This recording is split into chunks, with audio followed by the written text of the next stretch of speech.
R360. Now, we all know that R360 is now coming. It's a big threat.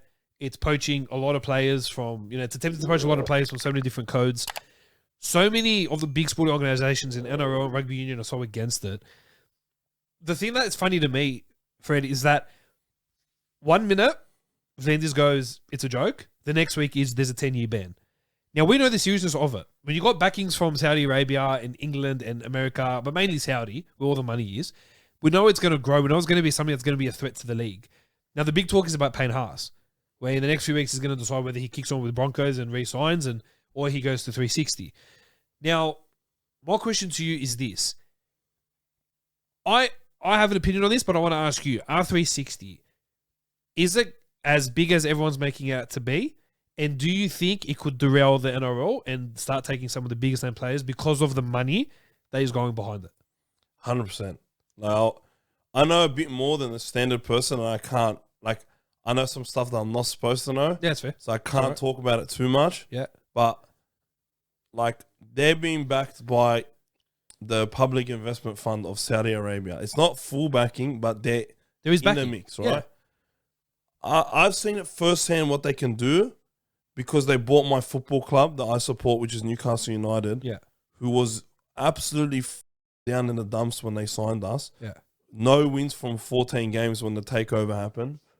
And then in 1 year, we were in the Champions League, right? Because not only do they have money, they have the smarts for they put the right people in the right situation to be successful.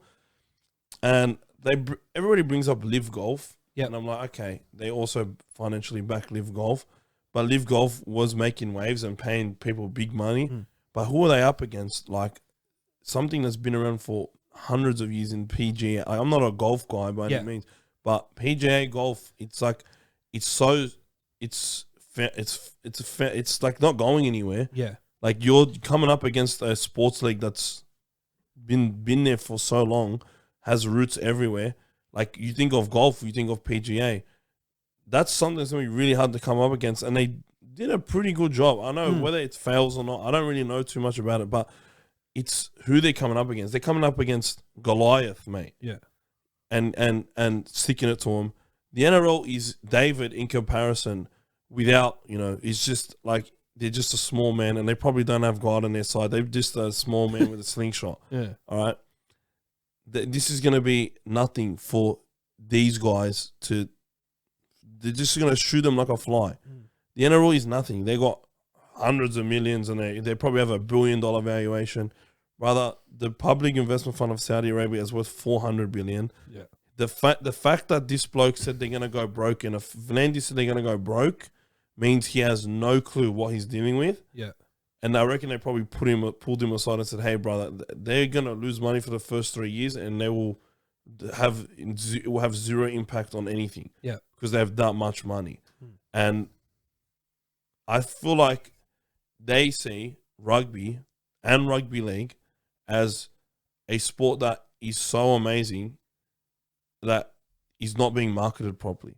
And they want to put this game, and I feel like rugby league is amongst that. Yeah. But they're starting off with rugby union because it's known worldwide and everything like that. It's already got roots in America, even though it's being dwarfed by the NFL and basketball and all this.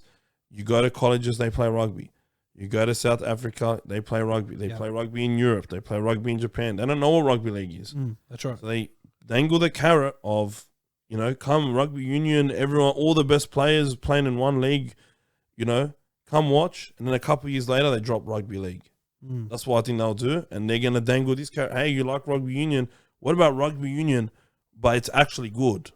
Yeah. And people actually try to score more times than they try to kick a goal kick or a drop goal. Yeah. Hey, and how about that you promote attacking football by getting rid of the phases and you only have 5 tackles to go up the field. Yeah. And you don't want to waste 2 minutes setting up a line out three times in the next 5 minutes. Hey, listen, man.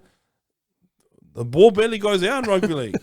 You kick the ball dead. That's an extra tackle. That extra tackle is so valuable. Yeah.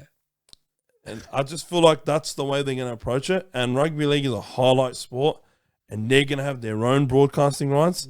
and they're going to be able to grow the game on social media because they know how it works, man. They're not dinosaurs. These guys that are going to be running the game are going to be young and innovative and progressive, and they understand the market and and social media and how to utilize all this stuff a lot better. Man, if rugby, I think rugby, people are saying it's not even going to play one game.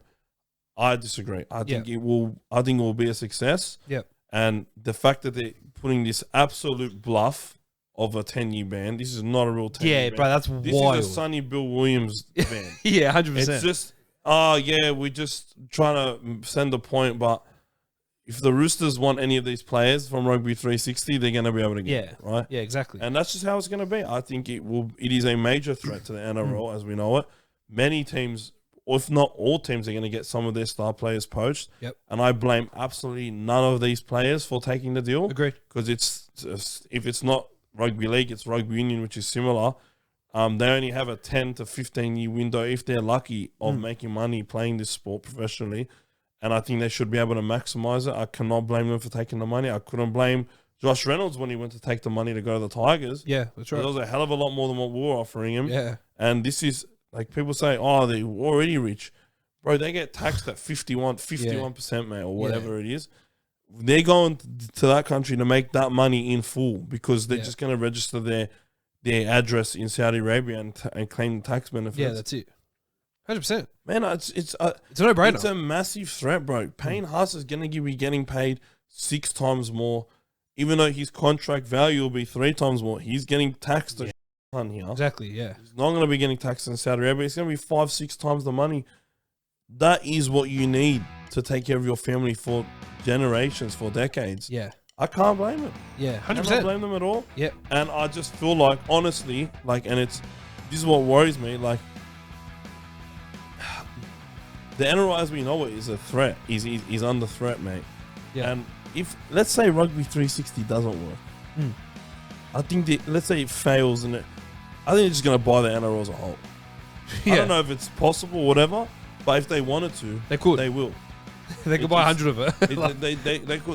They will buy the NRL, and it will like be a momentary blip in their budget. You know what I mean? Like, and I think it would have been better if they just bought the NRL and ran it, and I just feel like the game would be in a better place. But I think they will kill it with Rugby 360, and I think rugby league, like we're all gonna be watching Rugby 360 in 3 to 5 years time, and we're gonna have to be picking the Saudi Arabian team or the American team or the European, you know what I mean? Like, 100%.